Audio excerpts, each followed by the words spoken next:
I have decided to follow Jesus. I have decided to follow Jesus. I have decided to follow Jesus. No turning back, no turning back.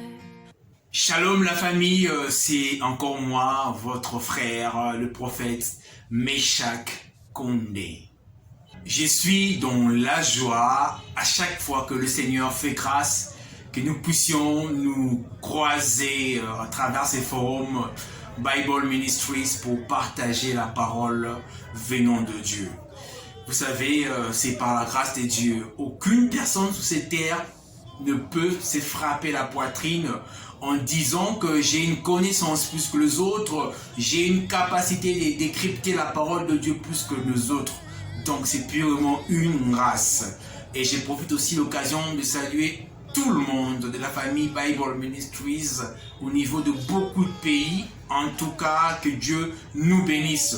Il y a déjà plus d'un mois et demi que nous avons commencé une série d'enseignements sur comment être puissant et être utilisé par Dieu.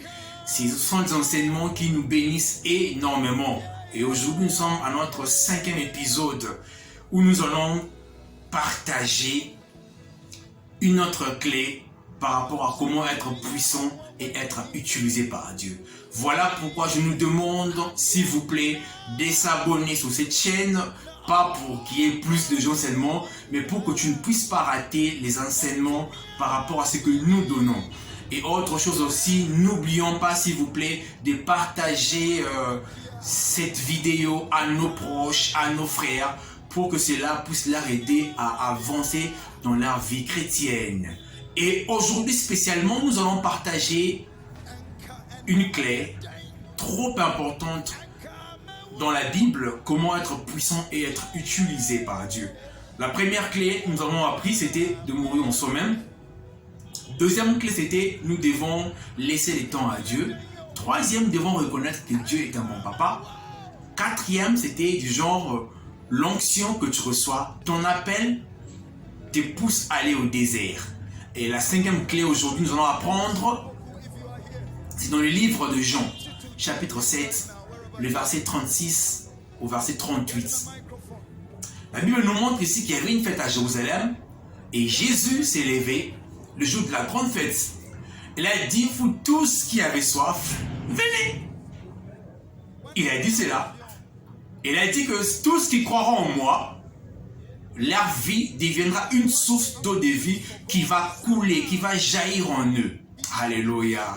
Et dans le verset 38, on nous montre qu'il parlait de l'Esprit de Dieu qui devait couler dans le cœur des gens qui aiment Dieu. Et on nous dit qu'à l'époque, Christ n'était pas encore honoré. Voilà pourquoi l'Esprit n'était pas encore là.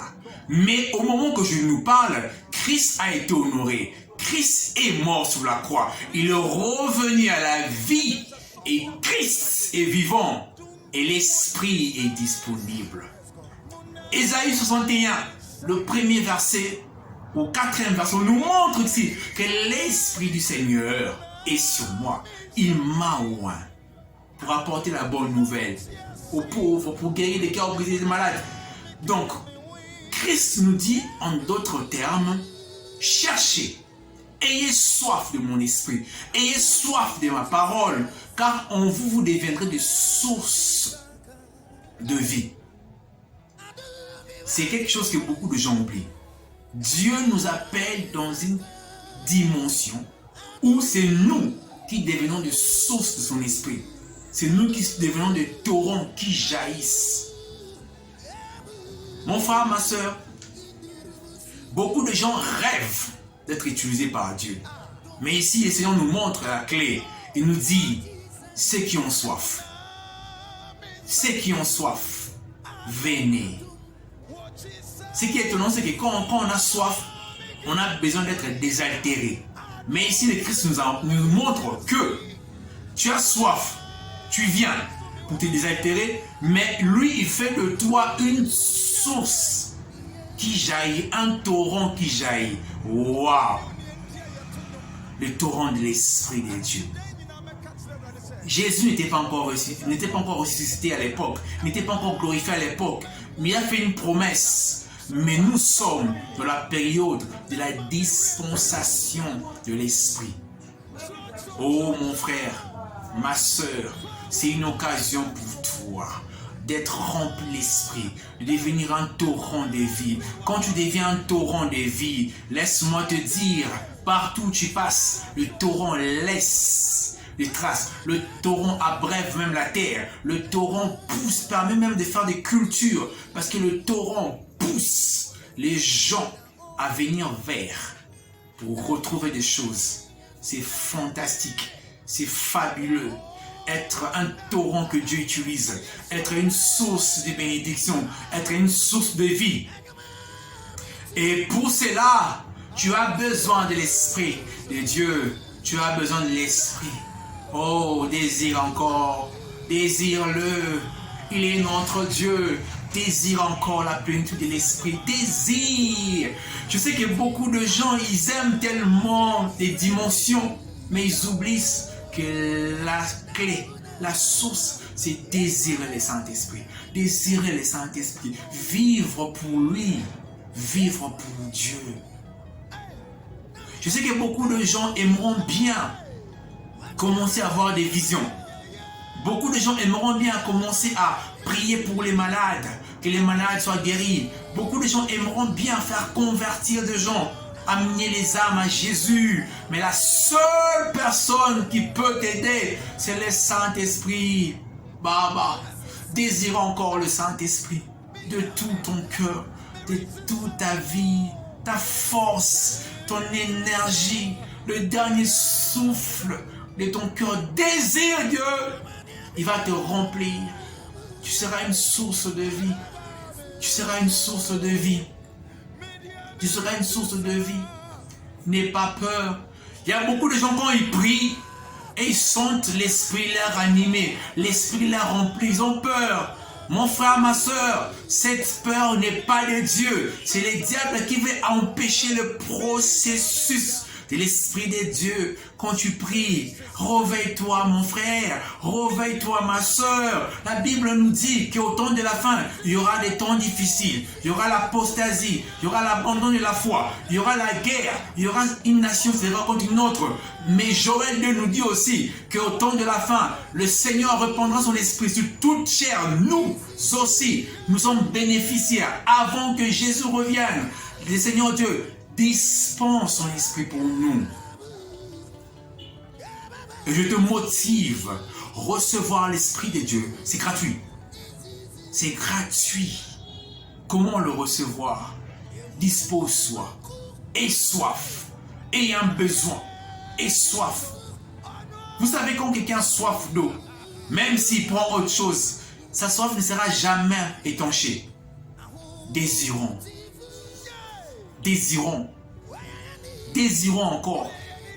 Combien de fois tu passes le temps en train de demander à Dieu son esprit? Nous sommes là plus pour prier, pour des choses terrestres, pour des choses physiques. Je ne suis pas contre. Je ne suis pas contre que tu pries pour ton mariage.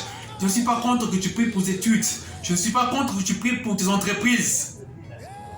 Mais ces genres de prières ne feront pas de toi une source d'eau de vie. Tu as besoin de l'Esprit de Dieu. Besoin de la vie de l'Esprit de Dieu. Qui te baptise encore. Qui te baptise encore parce qu'il va transformer ta nature. Pierre était un homme poltron. Pierre était un homme capable de faire marche en arrière. Mais quand il a eu l'Esprit de Dieu, il n'a plus eu peur. Il s'est levé devant une multitude. Alors disons que c'est Jésus-Christ que vous avez crucifié. C'est lui que le Père a ramené à la vie. Ah ah ah. Waouh, waouh, waouh. Je vais te donner aussi un conseil, un secret, si tu veux être utilisé par l'Esprit pour voir des choses, pour aider les âmes. Fais-toi un exercice. Cherche 5 personnes. 5 personnes des comportements difficiles. 5 personnes insupportables dans ta famille, dans ton église, dans ton quartier, dans ton entourage. 5 personnes. et mets-toi en train de prier pour eux sans qu'ils sachent cela. Mais deviens un intercesseur de ces personnes-là. Prends du temps, 1 mois, 2 mois, 1 année, 2 ans, 3 ans, 10 ans. Commence à prier. Tu verras que parce que tu te donnes pour les autres, le Seigneur va te remplir. Le Seigneur ne nous remplit pas pour nous-mêmes. L'onction de Dieu n'est pas pour nous-mêmes. L'onction de Dieu, c'est pour que tu deviennes une source. La source lui-même ne boit pas cette eau-là.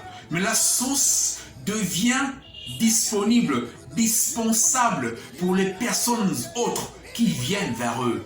Mon frère, quand tu oins l'esprit, tu deviens la source pour d'autres personnes. Oh, alléluia. Tu deviens la source pour ta famille. Tu deviens la source pour ton avenue. Tu deviens la source pour ton quartier. Tu deviens la source pour ta ville. Tu deviens la source pour ton pays. Tu deviens la source pour ta nation. Tu deviens la source pour ton continent. Tu deviens la source pour l'humanité. Parce que l'Esprit de Dieu n'est pas limité. Mon frère, crois-moi, Christ te fait une source, mais tu ne seras plus la même personne. Tu ne seras plus la même personne. Un exemple simple. Toi et moi, nous sommes des personnes simples. Nous vivons simplement. Mais si un jour l'Esprit te conduit et que tu pries pour un aveugle, et l'aveugle reprend la vue, dis-toi que les gens auront une autre façon de te voir parce que tu deviens une source que Dieu utilise. Moi, je crois en toi. Jésus croit en toi. Il a investi son esprit. Il a investi la plénitude de son esprit. Oh, mon frère, tu peux. Et pour finir, un conseil. Beaucoup de gens vivent un complexe. Ils se disent que je ne suis pas pasteur, je ne suis pas appelé, à être apôtre, prophète, docteur. Mon frère, pour devenir une source de l'Esprit de Dieu, il n'y a pas de distinction. Ceux qui ont soif, ceux qui désirent, ceux qui s'appliquent, ce sont eux qui deviennent des sources. Ils deviennent de sources pour les nations, ils deviennent de sources pour les communautés, parce que le Seigneur n'a pas de limites. Le Seigneur n'a pas de limites, mes frères. Je donne un exemple. Admettons que tu as un clou et que tu veux enfoncer sur un mur. N'est-ce pas que tu vas utiliser les marteaux? Oui. L'instrument approprié, l'instrument fabriqué à l'usine, c'est le marteau. Tu frappes et les clous s'enfoncent. Mais admettons que tu n'as pas un marteau. Mais tu trouves un morceau de métal dur. Sans forme, sans structure. Mais c'est un métal. Tu vas prendre le métal, tu vas frapper. Et le clou va s'enfoncer. Et si ce jour-là, il n'y a pas de métaux, sans forme, mais tu trouves qu'il y a une pierre, tu vas prendre la pierre aussi, tu vas frapper le clou et le clou va s'enfoncer. Et si ce jour-là, tu ne trouves pas ni le marteau, ni la pierre, ni un morceau de métal, mais tu trouves un morceau de bois solide, tu vas frapper. Cela veut dire quoi? Les clous, c'est la volonté de Dieu. C'est la volonté de Dieu. Pour que ça s'enfonce, c'est la volonté de Dieu. Un marteau, c'est quelqu'un, un homme de ministère, prophète, pasteur, bishop. Dieu peut l'utiliser pour enfoncer le clou. Dieu peut utiliser un pasteur pour accomplir sa volonté. Mais si le pasteur n'est pas disponible, mais le pasteur n'est pas là, Dieu peut utiliser. Dieu peut utiliser le métal. C'est pas quelqu'un il a une vie de prière, mais il n'est pas dans le ministère. Dieu peut utiliser qui il veut, chaque personne qu'il veut. Dieu peut utiliser qui il veut pour accomplir sa volonté. Et pour le temps de la fin, il a dit, je répandrai mon esprit de Dieu sur toute chair. Toute chair est capable de recevoir. Toute chair. Oh, je me souviens encore d'Amos. Amos. Dans l'Ancien Testament, il fut un berger, mais l'Esprit de Dieu l'appelait et dit, j'étais derrière mes brebis, mais l'Éternel m'a appelé, m'a dit, va prophétiser. Si à l'époque l'Esprit n'était pas glorifié, Christ n'était pas glorifié, mais il y a eu ce genre d'appel, pourquoi pas à plus forte raison, notre période, notre temps. Oh mon frère, ma soeur, arrête de dormir, arrête d'avoir ces complexes, désire l'Esprit de Dieu. prie et Dieu va changer ta nature. Alléluia. Que Dieu nous bénisse. Mon frère, ma soeur, n'oublie pas de partager ces messages. Partage ces messages avec tout ton cœur, car nous sommes dans une phase où Dieu veut préparer une dernière moisson avant qu'il revienne, une dernière moisson. Et toi et moi, nous avons un rôle à jouer. Oh, rassure-toi mon frère, c'est plus question d'un nombre de ministères. Non, la Bible dit que la moisson est grande, mais il y a peu d'ouvriers. Que Dieu nous bénisse. Abonnons-nous. Envoyez des questions, envoyez des suggestions. Si vous avez vécu aussi des expériences spirituelles, laissez-nous par un commentaire. Que Dieu nous bénisse. Je vous aime beaucoup, ma famille.